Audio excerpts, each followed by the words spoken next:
अब एक सिंपल सवाल पूछता हूं, जीवन का सिंपल उद्देश्य क्या है? कोई भी बता दे, सिंपल है ये तो। खुश रहना, आनंद हाँ, में, और और सुख शांति समृद्धि सब कुछ आ गया उसी में। जीना। जीना, बरोबर खुशहाल है, जीना। बरोबर है ना? सब ये मानते हैं, सब इसीलिए जी रहे हैं, हाँ कि ना? ऐसा नहीं है। ऐसा होता तो जीवन का ये हाल नहीं होता। थोड़ा समझना, मामला गहरा है। इसीलिए मैं कह रहा हूं ना कि मन, बुद्धि, अहंकार, जीवन, प्रकृति को कोई समझता नहीं है, और वो समझे बगैर समाधान निकलेगा नहीं। और दिक्कत ये है, आज तक जो दिक्कत आई है वो ये आई है कि मनुष्य बुद्धिमान है, ये चीज सब जने भूल गए। बुद्धिमान का अर्थ समझ रहे हो ना, कि पहले समझोगे फिर करोगे। ये तो बराबर है ना? पहले समझोगे फिर करोगे। अब क्या होता है कि क्राइस्ट ने तो कह दिया कि बच्चे जैसे हो जाओ, उससे कोई बच्चे जैसा थोड़ी हो जाएगा। समझाना तो पड़ेगा ना क्यों हो जाए, है ना? कृष्ण ने तो कह दिया कि ना कोई मरता ना कोई मारता, अर्जुन रेडी। अर्जुन बोले बात समझ में नहीं आई, आई एम नॉट रेडी। क्योंकि मनुष्य बुद्धिमान है। तो मैंने एक नया ही तरीका खोजा कि भाई ये दो लाइन में काम निपट नहीं रहा है और समस्या समझ में आ सकती है ना? कि पहले समझाना पड़ेगा कि देख भाई, तेरे पास दूसरा रास्ता नहीं है, तेरा फायदा इसमें है, इसलिए मेहरबानी करके ये दवाई 3 बार, ये दवाई 2 बार ले ले। तो आप कहेंगे हाँ अभी ठीक है। कन्विंस होना जरूरी है ना? तो बातें तो बहुत कही गई अच्छी अच्छी, लेकिन कह के छोड़ दी तो समझ में नहीं आई। ये बात भी समझ में आ गई। अभी मैं प्रकृति की त्रिगुणी माया पे नहीं जाता हूं।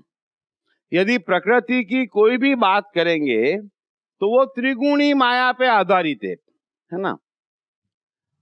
अभी हम बात कर रहे हैं मन बुद्धि की, और मन और बुद्धि की माया ये है कि इसकी कोई भी बात दो तरफा है। इसके एरो दो तरफा है, वन साइडेड नहीं है। अभी आपने तो आसानी से कह दिया कि जीवन का उद्देश्य जीना है, और हम सिर्फ जीना चाहते हैं, है ना? और 24 घंटे लगे पड़े हैं कि जिएंगे। यदि ऐसा हो जाता तो जीवन का ये हाल न होता।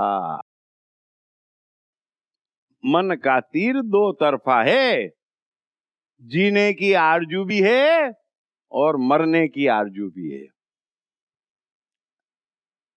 समझ गए बात को?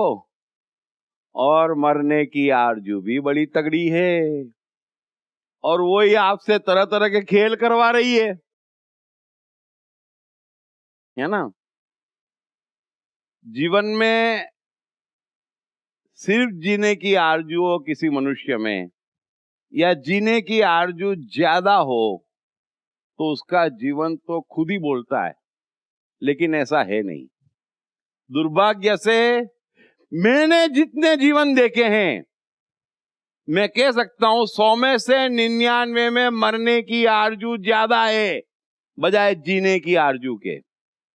और फिर जीने का तो अनुभव भी नहीं है इतना जितना मरने का अनुभव है। बहुत तगड़ा अनुभव है, बहुत पुराना अनुभव है, बहुत अच्छा लगता है, बहुत प्यारा लगता है। आज के बाद यदि वाकई जीवन बनाना चाहते हो तो अपने पुराने कर्मों पे ध्यान दो।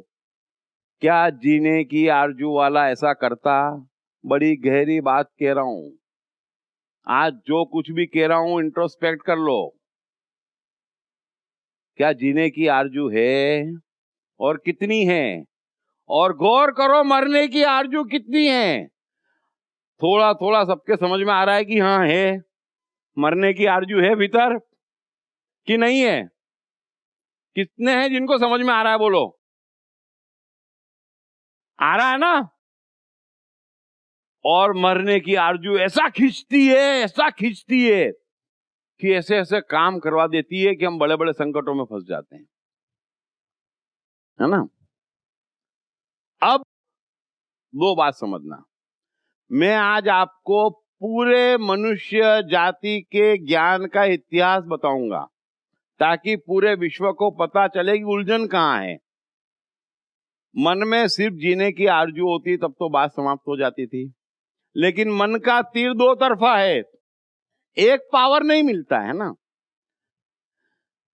यदि आप सुखी हो सकते हैं तो दूसरी क्षमता भी आपके मन में है कि आप दुखी हो सकते हैं। एक तरफा पावर नहीं है, बात समझ में आ गई है ना। अब एक तरफ देख के आप चल रहे हैं तो काम चलने वाला नहीं है। अब यदि कोई भी मनुष्य जीवन बनाना चाहता है तो उसे पहले यह समझना पड़ेगा कि उसके भीतर मरने की आरजू कितनी है और उसे कैसे वो कम करे।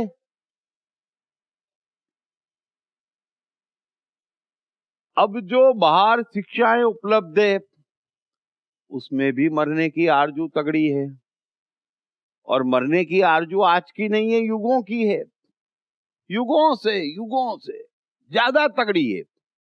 अब संसार में जो भी ज्ञान उपलब्ध है ना, वो निश्चित ही दो अलग अलग तरीके के लोगों ने कहे हैं।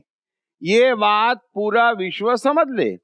एक उन लोगों ने कहा है जिनमें मरने की आरजू तगड़ी है, एक उनने कहा है जिसमें जीने की आरजू तगड़ी है। बात समझ में आ गई। अब जिनमें मरने की आरजू तगड़ी होगी, अपने आप को इंट्रोस्पेक्ट कर लेना आप, उसको वो ही ज्ञान अटेट करेगा जो मरने की आरजू से निकला हुआ है। जिसमें जीने की आरजू होगी जिस किसी भी मात्रा में, उसे वो ज्ञान अटेट करेगा जो जीने की आरजू बढ़ाता हो, जो जीवन बढ़ाता हो। बात क्लियर।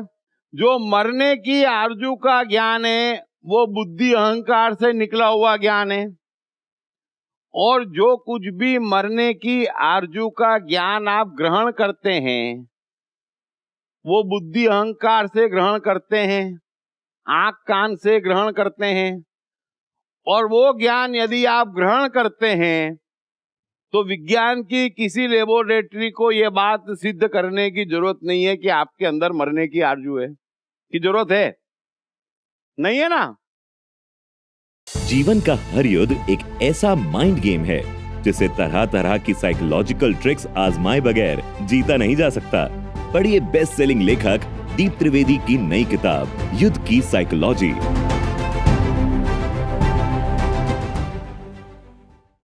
अब एक ज्ञान इधर है और एक ज्ञान इधर है, बरोबर है, और फिर बीच में भी बहुत कुछ है। आज मैं संसार में उपलब्ध सारे ज्ञान और उनकी कंपैरिजन करके आपको बताऊंगा, और हर कोई अपने भीतर चेक कर ले, सिर्फ इंट्रोस्पेक्ट कर लेना। फिर मैं पूछूंगा, आज भी पूछूंगा, बाद में भी पूछूंगा कि कितनी मरने की आरजू है और कितनी जीने की आरजू है। परसेंटेज में देख लो भीतर। मरने की आरजू की जो हाइट है, उसका जो ऑर्गेनाइज धर्म है वो है जैनिज्म। एक भी वाक्य उसमें जीने की आरजू का नहीं है। उसके सामने एक दूसरी हाइट है, कृष्णज्म, जिसमें जीने की आरजू के अलावा और कुछ भी नहीं है। ये दो एक्सट्रीम सिरे हैं जिसकी कोई भी बात, एक भी वाक्य मिल नहीं सकता। अब जब मैं जैनिज्म कह रहा हूं तो जैनिज्म एक सोच है ना। मरने की आरजू काफी पुरानी है, जैनिज्म अभी का है। ये बात समझ में आ गई।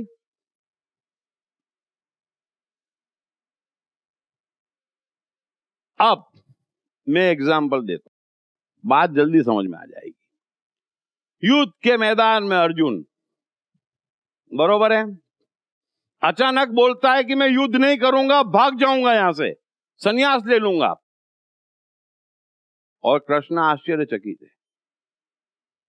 अर्जुन समझ नहीं रहा है कि वो कह क्या रहा है। अर्जुन समझ ही नहीं रहा है कि वो कह क्या रहा है।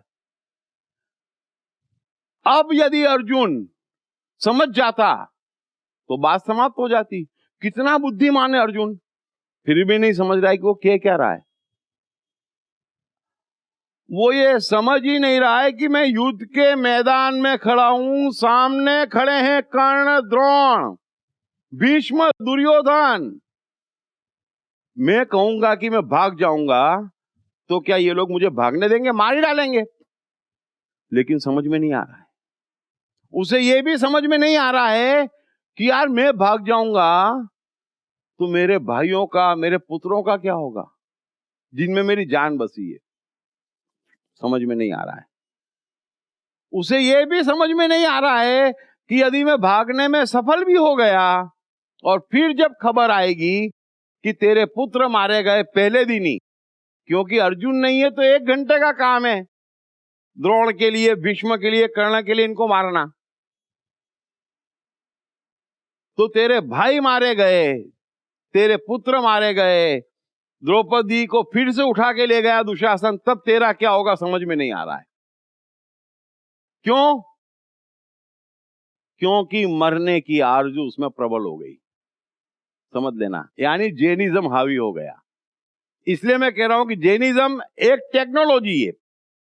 टुकड़े टुकड़े में युगों से सबके अंदर मौत की चाह है, और तगड़ी मौत की चाह है ना। वो एक पांव पे खड़े होते हैं, वो बर्फ में घुस जाते हैं, जमीन में घुस जाते हैं। ये सब क्या है? आग पे चल रहे हैं। ये सब क्या है? सब मौत की चाह है, मरने की आरजू है।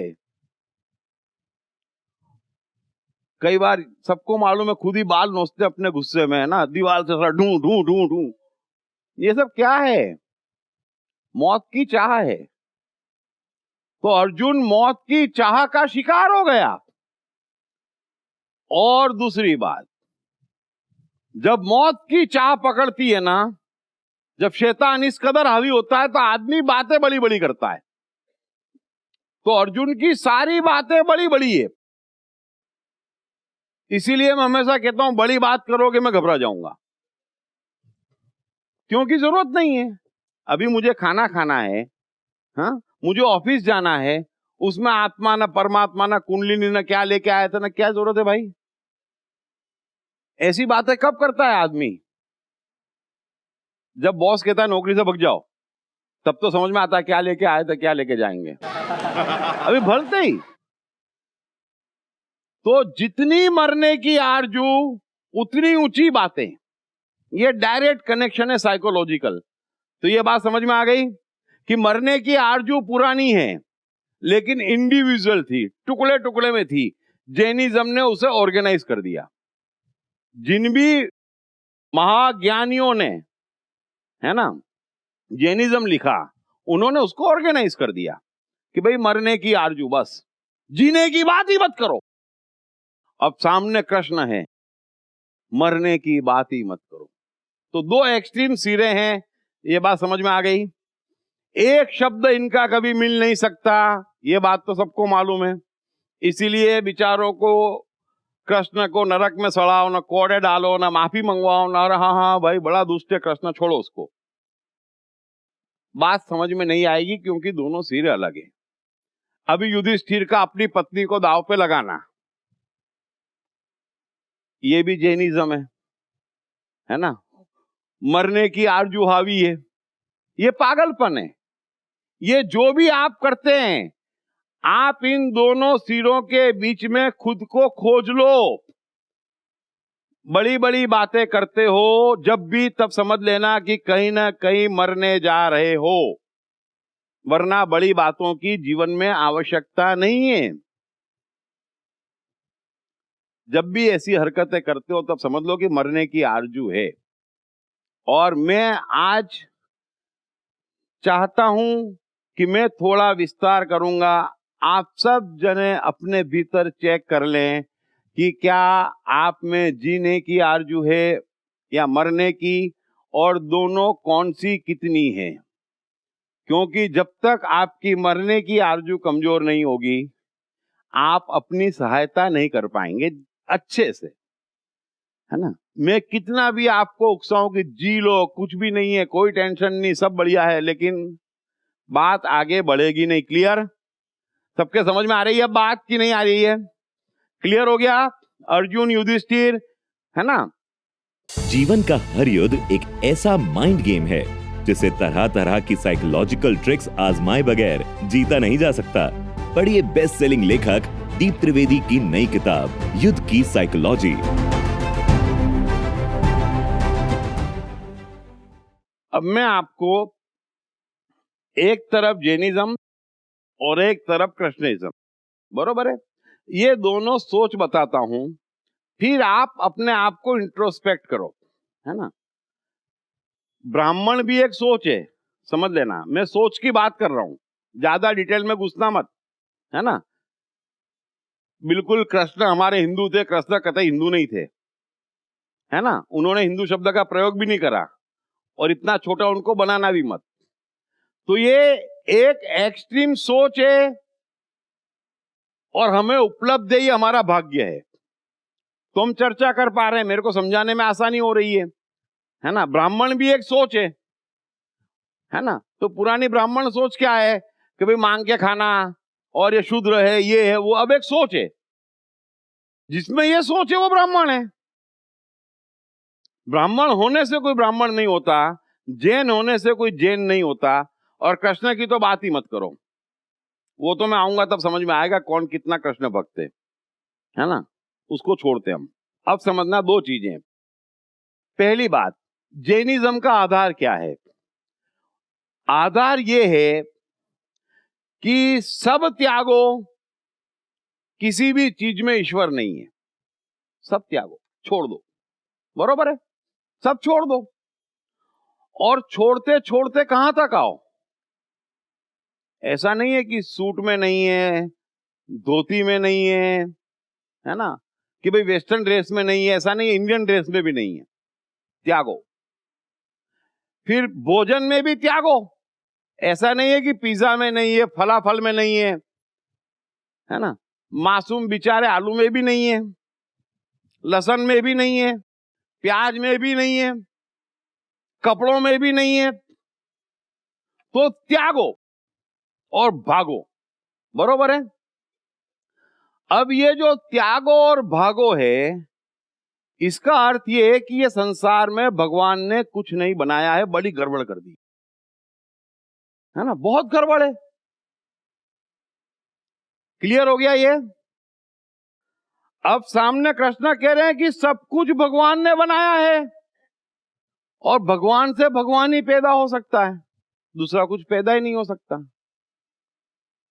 तो किसी भी चीज को खराब कहने का अधिकार किसी को नहीं है, ये दूसरी सोच है ना। अब कृष्ण किस चीज को खराब कहें? सब तो अपना ही हुई थी उन्होंने, है ना। तो एक सोच है कि कुछ भी भगवान ने नहीं बनाया, सब खराब है, ये मरने वाली सोच है। एक सोच है कृष्ण की कि सब कुछ भगवान है, अपना लो, बस अपनाते चले जाओ, अपनाते चले जाओ, अपनाते चले जाओ। तो कृष्ण क्या कहते हैं अर्जुन को?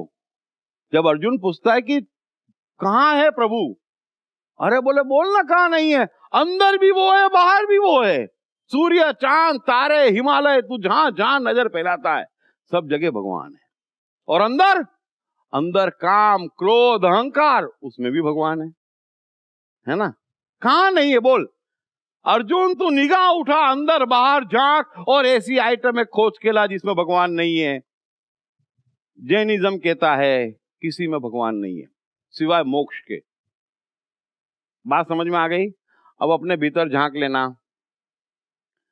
थोड़ा सा इंट्रोस्पेक्ट करना पड़ेगा। ये दोनों सोच है, और पूरे जीवन का खेल इस पर निर्भर है कि आप में कौन सी सोच किस मात्रा में है। पूरे जीवन का खेल इस पे टिका है।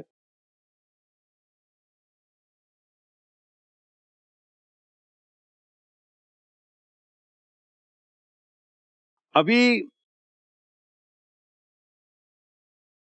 जैनिज्म कहता है कि सब चीज त्याग दो, अपने को कष्ट दो, तगड़ा तप करो, जितना बड़ा कष्ट यानी जितना मरोगे उतना बड़ा भगवान भीतर से आएगा।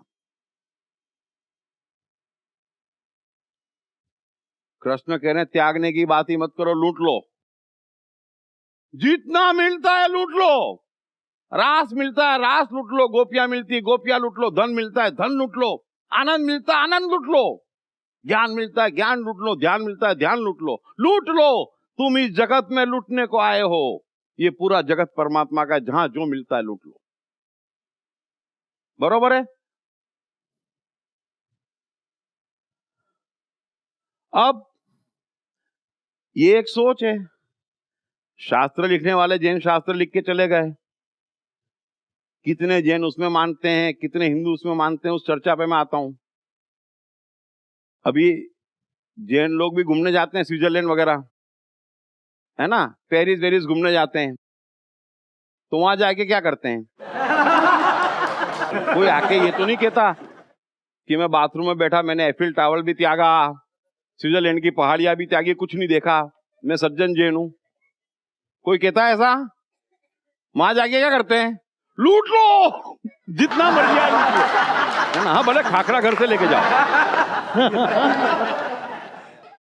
लेकिन लूट पूरा लो, है ना। तो जब वहां जाके लूट लो तो यहां पर क्यों छोड़ दो मेरे भाई? लूट लो, बस लूट लो। सवाल ये है कि लूटने की आर्ट नहीं है। अभी लसन में नहीं, मुंह पे पट्टी, ये वो क्या नाटक लगा रखा है। कृष्ण कह रहे छल में भी मैं हूं, कपट में भी मैं हूं, और वचन तोड़ने में तो सबसे पहले मैं हूं, और झूठा तो मैं पैदाइशी हूं। कहां मैं नहीं हूं बोल? तो कृष्ण गीता में खूबसूरत श्लोक कहते हैं कि हे अर्जुन, दुनिया की सब चीजों में मैं हूं, दुनिया के तमाम भूतों में मैं हूं, और तमाम भूत मुझ में हैं, लेकिन रहस्य की बात यह है कि न तो मैं किसी में हूं न कोई मुझ में है। बस ये अंतिम जादू है। मैंने अभी वचन तोड़ा, मैं वचन तोड़ने में था, लेकिन अब देख, न वचन तोड़ने में मैं हूं न वचन तोड़ना मुझ में है। बात समाप्त हो गई। समझ में आ रही है बात? जरूरत पड़ी, छल करना जरूरी था, मैं छल में घुस गया, छल होते ही निकल गया। छल मैंने किया, छलिया नहीं हूं। क्या बात है ना। डरूं किससे? ऐसी कौन सी चीज है जिसमें भगवान नहीं है? यदि भीतर भगवान है तो बाहर सिर्फ भगवान है। छल भी उपयोगी, कपट भी उपयोगी, सब चीज उपयोगी है। कुछ चीज डरावनी थोड़ी है, कोई चीज डरावनी नहीं है। सवाल यह है कि आप उसका परमात्मा यूज करना जानते हैं कि नहीं जानते हैं। अब जिन्होंने जैन शास्त्र लिखे शैतानों का घर थे, मैं जानता हूं। फ्रस्ट्रेशन की हाइट, कोई शब्द नहीं है। अब इतना शैतान बैठा होगा तो हर चीज से डरेगा, नहीं, क्योंकि भीतर ही शैतान है, भीतर शैतान है, हर चीज से डरेगा। बात क्लियर हो गई? लाओ से का एक सूत्र है कि भीतर सफेद रखो और दुनिया भर के कालों से खेलो। क्या दिक्कत है? भीतर काला है तो फिर बाहर जहां हाथ लगाओगे चीज काली हो जाएगी। अब सवाल तो ये सोच का है, सब धरती गोपाल की, है ना। अपने भीतर खोजो। सवाल ये कि अपने भीतर खोजो, ये कोई एंटरटेनिंग शो नहीं चल रहा है मामला सीरियस है कि कौन सी सोच कितनी हावी है, ये खोजो। आ गई बात समझ में?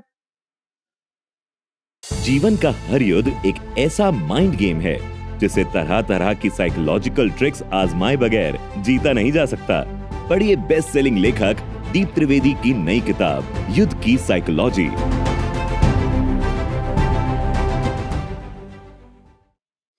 अभी जैनिज्म क्या कहता है कि सारा झगड़ा इस बात का है कि शरीर मन उछलता है, उससे पाप होता है, मार डालो, है ना। शरीर को मार डालो, टिशुम टिशुम, है ना। बाल नोचो, उपवास करो, खूब उपवास करो, इतना कमजोर कर दो शरीर को, नंगे पांव चलो, कष्ट दो, इंद्रियों को मार डालो, आवाज ही नहीं करना चाहिए, चुप, कुछ नहीं मिलेगा, गंदा गंदा मिलेगा, मार डालो। कृष्ण कह रहे हैं ये कहां से खोज के लाए बाबा, शरीर को मजबूत करो। कृष्ण क्या कह रहे हैं, शरीर को मजबूत करो, व्यायाम करो, योगा करो, प्राणायाम करो, शरीर को सजाओ। कृष्ण 2 बार नहाते थे, मौका मिले तो, अलग अलग शानदार कपड़े, फिर इतर, है, शरीर को सजाओ, शरीर को स्वस्थ रखो, इंद्रियों को मस्त रखो, 56 भोग खाओ, वाह वाह वाह, सबको खुश रखो, है ना। तो एक कहता है मार डालो, कृष्ण कहता है किसी चीज को मारो मत, वो हिंसा है, कैपेसिटी बढ़ाओ, उल्टा कह रहे हैं, कैपेसिटी बढ़ाओ। एक कह रहा है इतना खाएंगे मर जाएंगे, खाना मरण है, कृष्ण कह रहे 56 भोग खाओ और पचा के दिखाओ, लीवर मजबूत करो, है ना। बात में फर्क समझ में आ रहा है? हाँ। फिर जब ये मुर्दा हो जाते हैं जैन मुनि, नग्न घूमते हैं, फिर क्या कहते हैं, आप हमारे सामने उर्वशी मेनका ले आओ, 56 भोग ले आओ, दारू की बोतल ले आओ, हमको कुछ नहीं होता है। भैया अब होने लायक कुछ बचा ही नहीं है, मर गए हो, जान ही नहीं है, ये कुर्सी को भी नहीं होता, टेबल को भी नहीं होता, लो। ये कौन सी चीज खोज के लाए यार। और कृष्ण विचारे हैं, वो राधा को दिखते ही हूं होता है, इसमें क्या हो गया, 56 भोग दिखते रहो, वाह मजा आएगा आप ना। तो कैपेसिटी बढ़ाओ, डरो मत। और फिर मैं चैलेंज करता हूं, मेरे तो जैन दोस्त काफी हैं, सुनने वाले भी काफी जैन हैं, यहाँ पे भी कम से कम 10% से ऊपर जैन है ना। तो सब जानते हैं, वो पानी पूरी खाने एक बार गया मैं, लाल दरवाजा, जनरली जैनियों को ले नहीं जाता खाने पीने के लिए, बहुत परेशान करते हैं, ले गया। फिर भी अपन कौन सा ठेला ढूंढते हैं सबसे तीखी हो, तो एकदम तीखी धमधनाट पानी पूरी, अपन तो शुरू हो गए। फिर उसको बोला एक आध खा, बोला खाता हूं, उसने तो एक खाई और थूका, एसिड है इसमें। मैंने बोला हम तो 15-20 खा गए, इसमें एसिड कहां से आ गया यार। फिर कहते हैं शराब पाप है, लहसुन पाप है, ये पाप है। अरे पूरी दुनिया में कम से कम 50 करोड़ लोग ऐसे हैं जो रोज एक बोतल पी जाते हैं, है ना, है धनाधन खाते हैं। भैया कैपेसिटी है, कृष्ण के भक्त ने। अच्छा आप सज्जन हो, समझ लेना, कोई भी जैन मुनि एक बोतल दारू पी के बता दे, इतनी पंजाबी दाल पी के बता दे, ना आईसीयू में भर्ती हो जाए तो बोलना। कैपेसिटी नहीं है, कैपेसिटी और मैं कहूं कि नहीं तो बात में दम है। कैपेसिटी मार डाली और बोलूं नहीं, अबे वो तो मुर्दा भी मना करता है। 2 बात में फर्क समझना। मुझे सक्षम होना चाहिए, कृष्ण कह रहे हैं, जरूरी नहीं है कि हथियार उठाओ, जरूरी नहीं है युद्ध करो, लेकिन आपको सक्षम होना चाहिए, होना पड़ेगा। जीवन का युद्ध जीतना है, जीवन का मजा लेना है, तो सारी क्षमता भीतर होना चाहिए। तो कैपेसिटी बढ़ाओ और जियो, कैपेसिटी मारो और मरो, बरोबर है। तो एक डरने की शिक्षा है, एक लूट लेने की शिक्षा है कि नहीं मैं क्या नहीं कर सकता, नृत्य हाँ, रास हाँ, 56 भोग हाँ, हथियार हाँ, छल हाँ, कपट हाँ, युद्ध हाँ, क्या नहीं कर सकता। और फिर इनसे पूछो आप क्या कर सकते हो, 3 चीज, नंगे घूम सकते हैं, पट्टी बांध सकते हैं, चुपचाप बैठ सकते हैं। चौथी चीज नहीं, मना कर गए महावीर जी, चौथी चीज करने की नहीं बोले। तो 2 बात में फर्क है, क्लियर। अब अपने को देखो, क्या आप कैपेसिटी बढ़ा रहे हो कि डर रहे हो, मर रहे हो, मार रहे हो, कहां कितना डर रहे हो। अभी मौन, ये भी बड़ी गलतफहमी है। मुंह पे पट्टी बांधा, मौन। मौन किस चीज का चाहिए भाई?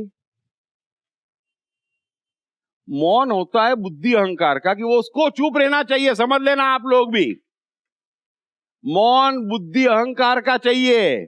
और मन खूब बोलना चाहिए, मन खूब बोलना चाहिए।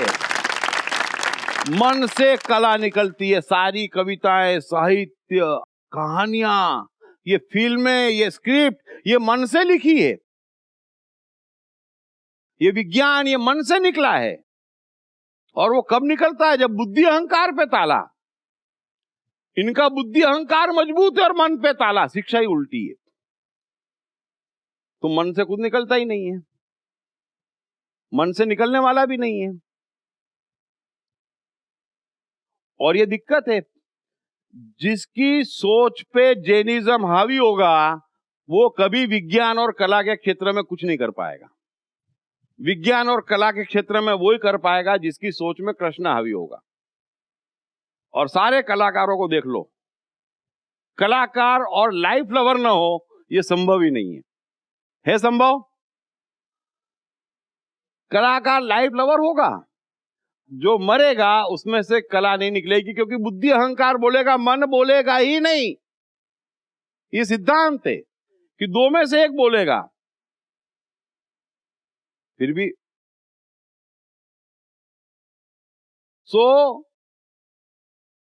बहुत स्पष्टता से समझ लेना। एक सोच है जैनिज्म की जो कहता है जीवन का उद्देश्य मोक्ष है। धर्म, मोक्ष, ये जीवन का उद्देश्य है। कृष्ण कहते ये कौन सी आइटम खोज के लाए? धर्म जीवन का उद्देश्य हो सकता है क्या? धर्म क्या है? क्या धर्म? धर्म है बढ़ो और बढ़ाओ, जियो, लूटो। तो कृष्ण कह रहे हैं कि धर्म एक सहारा है। दो बात में फर्क समझना। धर्म जीवन का उद्देश्य नहीं है। जो अलग से धर्म करता है वो फुर्सत ही है, कोई काम नहीं है जीवन में, मर गया है। धर्म एक सहारा है। धर्म क्या है? कि मैं नीचे के मनों में रहूं, वो धर्म। और वो सहारा है। उससे विज्ञान निकालो, उससे कला निकालो, उससे व्यवसाय निकालो और आपस में मिलके मौज करो। तो जीवन का उद्देश्य विज्ञान, व्यवसाय और कला है, धर्म नहीं है। क्लियर? समझ में आ गई बात? और आज का पूरा विश्व कृष्ण के पीछे चलता है और किसी के पीछे चल ही नहीं सकता, चल ही नहीं सकता। तो जीवन का उद्देश्य धर्म नहीं है, जीवन का उद्देश्य विज्ञान है, कला है और व्यवसाय है। और अगर आप इसमें लगे हो और इनर मन से लगे हो तो आप महान बनोगे। महान बनोगे तो कितनों को जीवन दोगे? बैठ गए बस जंगल में, मैं तो मोक्ष पाना चाहता हूं। कृष्ण कह रहे हैं ऐसा मत करो।